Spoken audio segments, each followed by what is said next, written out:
So it's Monday morning, and I'm going to try and talk to you about a few things, including my own mental health, because it's not great. And I'll explain why, but also I want to just give a shout out to Faith, my hairdresser, because when I was in with her last week having my hair done and talking to her, as you do, because your hairdresser is the pseudo psychologist, about some of the challenges that I've had to deal with the last 4 months. I was saying I should share these things, and I know in my head that I needed to share them, but and that it would help you, but my own self-stigma was actually preventing me from sharing it. Now I do understand why I have that self-stigma. My new book comes out next week. It's called How to Heal a Workplace. It's about workplace mental health, and I'm sitting here talking to you with an adjustment disorder and now a major depressive disorder, and I'm talking to you about it because it's a workplace injury. And yet, in the back of my head, I hear my old business coach kind of going, no, you're trying to get some corporate sort of contracts and stuff. You don't tell everybody what's going on. But that's the stigma. And that's the stigma of mental health in general. And I know that if I do stay quiet about it and I don't share what's going on, that I'm just adding to the stigma. But it's not easy to sit here in front of the camera and tell you as a, mental health professional that this is what's going on. But again, that's the stigma. And as Faith said to me, Kerry, if you can't talk about it, who could? And that's why I want to say thank you to her, because it really gave me that kind of kick that I needed to sit here and tell you what's going on. So I made a plan. From today, Mondays are always a good day to start a new plan. I was going to get up. I was going to make the commitment to talk to you by 9 o'clock. I kind of nearly made it. You need to know, I did already make a half an hour video. It just didn't record. The joys, right, of trying to use technology when your brain's really foggy. I got up. I was going to go to the gym. Didn't quite make it there. Did manage a shower. Did manage to get dressed like I'm going to work, and did manage to put makeup on so I could talk to you. Do I need to do all of that? No. Would it have made more sense to believe me that maybe I wasn't doing so well if I didn't look like I normally do? Probably. But this is part of what am I trying to do? I'm trying to get my brain into working mode. I'm trying to get my brain into moving myself forward, because I've got a lot of obstacles in my way, and I need to find a way to help self-motivate to move past them. You're probably thinking, how did I get a workplace injury? I work for myself. Well, it was the regulator. And 8 years ago, I started down a pathway quite unawares and didn't even know that it was going to end up this way. But a situation that started just with a chance meeting nearly 8 years ago has now rendered me in a place where I decided I was going to give up my registration as a psychologist in Australia, because it's too hard. It's too difficult to be on that front line without any rights. And what I mean by that is, I can be bullied and harassed like other health professionals have been. And there are lots of us who have been, and many who've just left the profession. COVID was handy for that. Lots of people just retired, and it was easier. They didn't have to deal with it. The pressures that come to health professionals from the regulator are just horrendous. And God forbid that you actually end up in a process with them, because it takes years for their outcomes to be determined, and they're often really arbitrary. There's no consistency in the way that they approach it. You get groupthink, because the people who will nominate to be on the board are usually the ones who, are looking for that sort of name for themselves, or kudos or whatever. And sorry, I'm staying with my daughter, it's near an airport. So why is that such an issue, and why did it change everything last year? So the last 8 months have been, really difficult for me, because something that the regulator did to me, more than 5 years ago, I decided to stand up for myself and take them to court. I had all the evidence. It was pretty obvious. But the middle of last year, they decided to put a strikeout application in against my claim. And this is really unusual law for this country, and a lot of people can't believe that it's like this, but it's written against the health practitioner. So essentially, the health practitioner has no rights. And that was proven in October. So my claim, they put in a strikeout application in July, and in October, the Chief Magistrate in the ACT upheld it and said, actually, I can't go after them for what they did and the impact that they had on my business, because regardless of what the evidence showed, and it never got a chance to be heard in court anyway, but regardless of what the evidence showed, that the regulator has absolutely no obligations to me. They can do anything that they want to a health practitioner, and it doesn't matter what it costs them, there is no recourse against them. Now, my friend and colleague Charlie Teo is experiencing that at the moment. You would have seen quite a bit of media about him and his situation.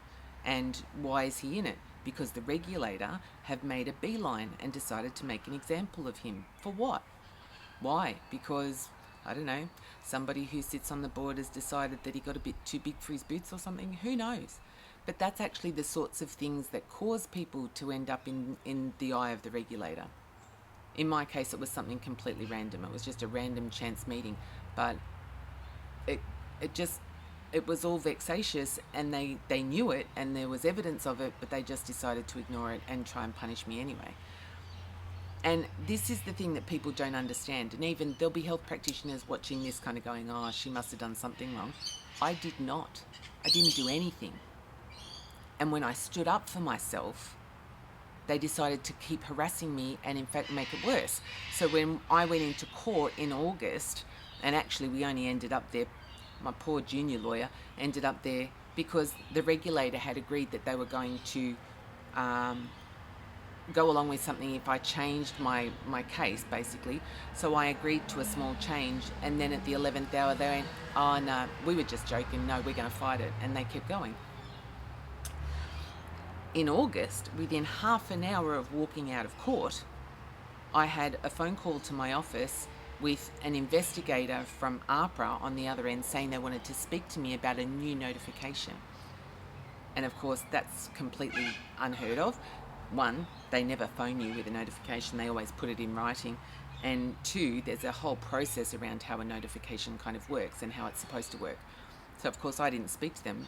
My lawyers contacted them, and they refused to put it in writing for a long time. And then when they did, it turned out to be something that they had already looked at, 2 years earlier, and there was nothing in it, but they decided to resurrect it. And when they were asked why they decided to resurrect it, they pulled the privacy line. Oh no, it's all too private and confidential, we can't tell you. Well, who made the complaint? Oh no, we can't do that either. Because you can anonymously complain. And this is where it's really stacked against the health practitioner. Now, a lot of you will be watching this kind of going, this seems completely ridiculous. Well, it is, but it's true. They changed the law back in 2010, so it's now, over 12 years. And if you have a look at the statistics around the health practitioners in this country, you'll see that we have had a steady decline, and that through COVID, it just got much worse. Because who held the country together? Who were the people that you were told to go and see when things were bad? Is it any wonder that we've now got... the last lot of numbers that I can access say it's less than 2,500 psychologists in private practice. I think we'll find with this last November that there are a lot more that haven't renewed. Anybody who could retire has. Now, I left because I was going to move into coaching. I believe that we have to get to a coaching model of therapy, that we have to... I can help people to help themselves, and that's what I'm trying to do with myself out of this situation.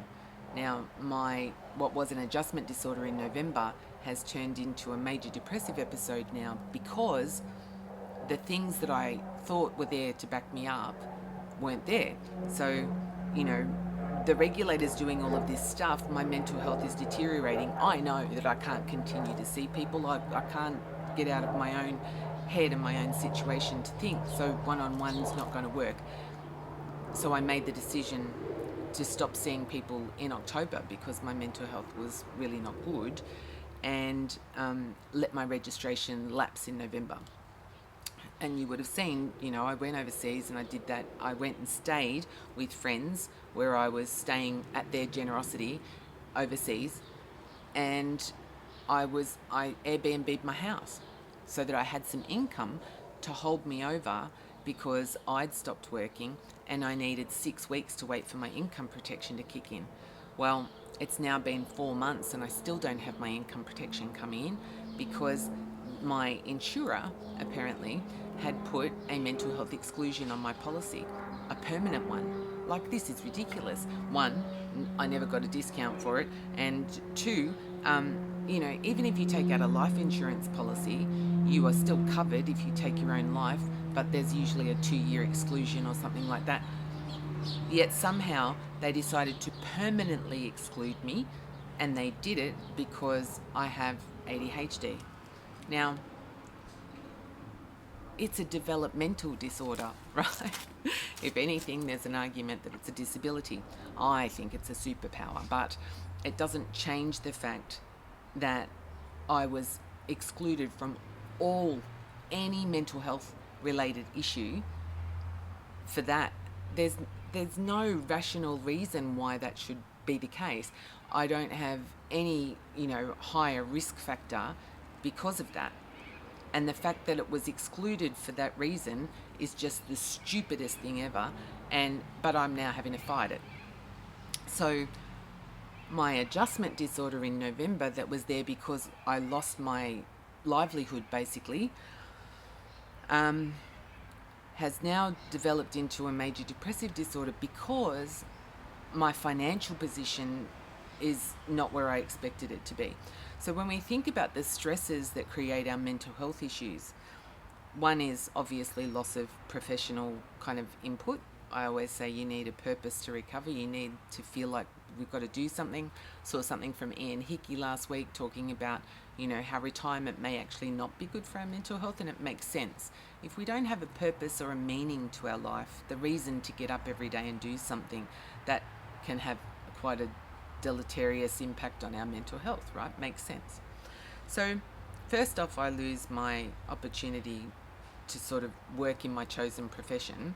That's okay. I made the decision to walk away. If it had been taken away from me, that would be worse again. But I made the decision. I had to make the adjustment about, now what do I do? I had to wait a little bit of time. I needed to give myself a bit of time to recover. I set up a process believing that my income protection would kick in, and then I would be able to, reposition myself, and the new book's coming out next week, that I would be by this time ready to get back in and, start consulting, doing all of the things that I needed to do.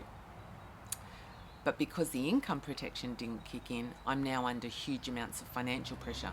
And add to that my court case against the regulator, when it was thrown out of court in October, and please remember it was only on a technicality, not because they didn't do anything wrong. I then had costs awarded against me, so I now have to pay the regulator's costs. Now, I've already spent $50,000 in legal fees on my fight. Most of that's already been paid. But on the other side, they also had a $55,000 bill, which we've negotiated down to $40,000, but I didn't have any means by which to pay that $40,000. I tried to borrow against my home loan late last year, but working for yourself, it doesn't work out very well, especially as a single woman working for yourself. So I was not able to get money out of my home loan, even though I probably have about, $750,000 worth of equity in my house. Can't access it because, when you work for yourself, the bank actually look at you differently. If I had a job working for somebody else right now, that would be different. It probably wouldn't be an issue. But I don't, and my mental health state means I'm not really able to go and work for somebody else, right? Because I'm not sure how much I'm going to be able to effectively do straight up. What's been interesting is when I do talk to other people about their situation, much easier to focus on. Always easier to look after somebody else's problems and not focus on your own. But I deviate. Coming back to, this issue, I'm now expected to find 40,000. So my brain goes, oh, well, I'll have to go to my super fund. Well, no, you can't get it out of the super fund.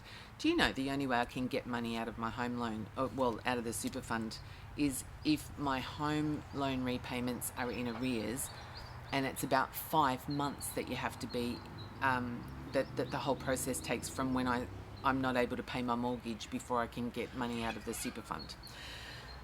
That's what they call under hardship. The alternative to that is I would have to be, on Centrelink for 26 weeks. Well, I've now filled in my Centrelink paperwork. However, I'm not going to be eligible for Centrelink stuff for a range of reasons, but I had to put the paperwork in anyway to try and see if I can, start that clock ticking. And I didn't do it when it all first happened because I expected my income protection to kick in, so I wasn't thinking that was going to happen. But that's one of the only other ways you can get it. The other way you can get it is under temporary incapacity, which I qualify for, right? But because my super fund and my income protection are kind of linked, the super fund won't release it under temporary incapacity until the income protection decision has been made. Like, this is ridiculous, right? I'm sitting here under all this financial pressure. So I talked to the ATO and I'm like, isn't there any other way around it? And they're like, well, no, that's our criteria. So even though it's quite clear I have no other means to pay it and I can't get it, I still can't get it out of the only funds I can access, either out of my house or out of the super fund. So it's this mounting pressure. I have had a GoFundMe around this because when I was actually trying to do the appeal, I went out to health practitioners, so I will link that. So if you see this and you feel like helping me out with that $40,000, please make a donation to the GoFundMe. I hate asking people to do that, but that's the reality of where I'm at. But I made a decision then that I was going to start talking openly about it, because what stopped me before is this sense of self-stigma. And as I'm talking to you, like, my mouth's gone dry, this is anxiety, I can feel my heart rate, there's all of these things that I recognize, but I wanted to try and normalize it. That's what I do. I talk about mental health being normal. It's a normal part of our day-to-day experience, and we need to start looking at it the same way we do our physical health. You can have a virus, the virus will go away, right? Other people, we have other things like diabetes where it's a lifelong condition for some people that you have to use insulin, right? Or you can make lifestyle changes depending on the type of diabetes, and then you'll improve. Our mental health is no different, right? My adjustment disorder has now turned into a major depressive episode. Why? Because I couldn't change. There were things about that period of time that, despite the fact I was trying to make some changes to adjust to my new circumstances, I was being blocked at every turn. And then that's led to financial pressure. If I didn't have the financial pressure on top of the loss of my occupation and my livelihood, basically, it would be better. And at the same time, because of my mental health deteriorating, I've also withdrawn from my sort of social circle, and so my inner kind of support network has narrowed right down to pretty well myself and my daughters. Now, it's not that I don't have other friends, I do, but they're kind of on the outer. And it's really important to recognize that, because if I want to help myself to recover, I need to push myself outside of what my comfort zone tells me and what I'm feeling. Because if I only go with what I feel, I won't do anything. So the biggest part of me helping myself to move forward is I have to be able to make that kind of commitment and put things in place and act regardless of how I feel. Because if I just go with how I feel, I will stay in a victim state and I won't recover. And the other thing is that I need a purpose to my recovery. So the new book gives me a little bit of a sense of purpose, and I've got to do some PR articles and things over the next few weeks, and as that will start to pull me into a sense of purpose again, right? But it's not going to be immediate. It's going to take a little bit of time. Now, why is all of that important? Because it's the awareness. I understand myself, right? I know that I have the resources within me to work this out. I'm talking to you, I'm talking to other people about where I'm at, because I know that by sharing some of this information, not only do I normalize it for myself, but I also get that feedback and support that says, we understand that it's hard and it's difficult, but we're still here, and let us know if you need anything. If I stay and keep myself to myself and I don't reach out to people, it doesn't change. It's not going to get any better. So I know that, right? So I make decisions around deliberately pushing myself to connect. It's not easy, but I'm acting anyway. It's the same as I used to say to people about going to the gym. I had to not ever give myself an excuse. So I made the commitment, and the night before in winter, when I'm kind of going, I don't really want to get up at 5 o'clock, it was like, I don't feel like it, but I'm not going to go with how I feel. I'm just going to do it anyway. And that's probably the hardest part, is the recognition that when we don't feel like it, we don't do things, but we're not helping ourselves. And I need to help myself, right? I'm a single woman. My daughters are adults, thankfully, and they're a good support, but really it's my job to look after them, not their job to look after me. But it is nice that they're adults and they can give me some of that connection back. I do have an extended circle of people, some of whom will be watching this, and I have multiple networks. And when you're open about things like this, everybody is very supportive. But it's your own self-stigma that stops us talking openly, because we don't want others to judge us. I know why I'm in this situation. I can perfectly see it, and I get it. Does it mean that I feel better about it? Kind of no. The frustration for me is that I lined it all up. I made a choice to walk away from being bullied and harassed, to have the freedom to talk to you about these things. See, if I was still registered, I wouldn't be having this conversation with you. It would put me straight into a situation where they would be having another go at me about something, because you're not allowed to talk openly about these things. You're not allowed to talk about how the regulator harms people. It is the only law in the country that actually allows them to breach your human rights. And somebody needs to take up this legal case. That's a human rights battle, right? But the thing is, there's no money in a human rights battle, so nobody wants to do it. Nobody's going to pay the lawyers to do that. It's a bit stupid. It's a kind of this circular thing. So, my commitment to you is to talk to you every day about how I'm managing my mental health, and help so that you see I'm going to coach myself out of this situation.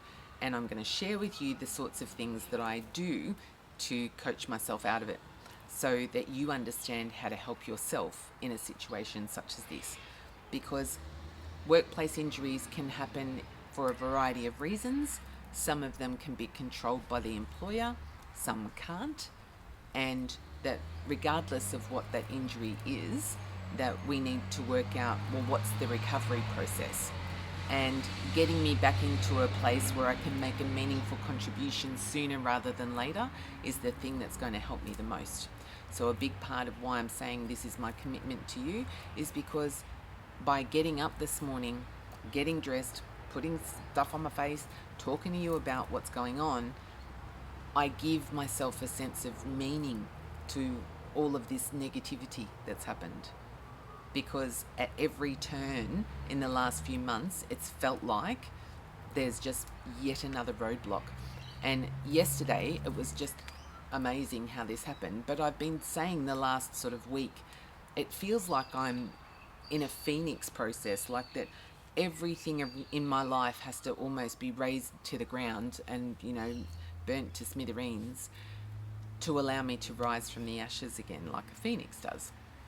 And yesterday, while I was thinking all of this, because I, saw some photos. There was some stuff that happened on Saturday night that just it made me feel even more excluded. And it wasn't just one thing; there were two. And it compounds this feeling of being very alone in this process. And so I was talking to my daughter, and I was saying about how I felt in this sort of phoenix rising space, and just where I thought surely that must be the end of the burn, something else comes along, and you just think, oh, I don't know if I can take another hit really. When does it end? And I picked up my phone, and my good friend Tammy Horton, who's probably watching as well, she has the Phoenix Initiative, and she'd put a whole bunch of stuff down about the things that, you know, had happened to her, and what she knows about herself and her ability to move past it, despite her experiences. And that was one Phoenix. And then my great nephew Phoenix, that's his name, I haven't had a message from him in several months, and yet yesterday, right at the time that I was talking about this Phoenix process in my life, he sent me a message with photos. And this is the intuitive part of me that recognizes that this is the universe trying to tell me this is the process that's happening, and it's just a process. And I will rise from the ashes eventually. It's just how do I help myself? And then laughingly, when I looked up, a bit more about what the phoenix actually means, it's a purpley red bird. Like, look at this. If there weren't a message or two that was sort of meant for me in there, I don't know what is. Anyway, so I'm going to talk openly. I'll talk in more detail on a Monday, and then the rest of the week I'm going to just put up short things about mental health and how I'm coaching myself through it. And I'm hoping that that will really help whoever's going to watch it. And, it might inspire you to go and read the new book, which is called How to Heal a Workplace. And I just think it's ironic right now that that book is launching at a time where I quite unexpectedly have developed a workplace injury for myself. Anyway, so I hope that was at least insightful and helpful to some of you, and I will see you soon.